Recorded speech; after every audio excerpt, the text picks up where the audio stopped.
celebrating 28 years so far of teaching Photoshop.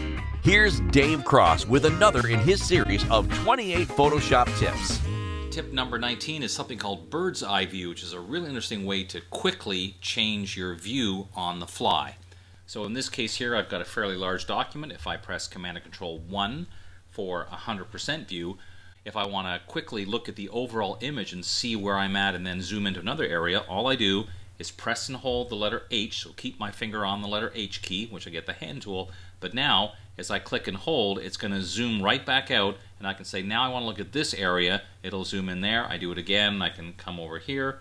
So it's a very quick way when you want to navigate around your document and look at a particular image and go from 100% view in this case to that fit and window view, to pick the next spot and then let go. Just remember, we're holding down the letter H key for the hand tool. We're not actually switching to the hand tool, we're holding down the key, and that's what allows us to do that bird's eye view. So a very quick little navigation tip, but a nice time saver in Photoshop.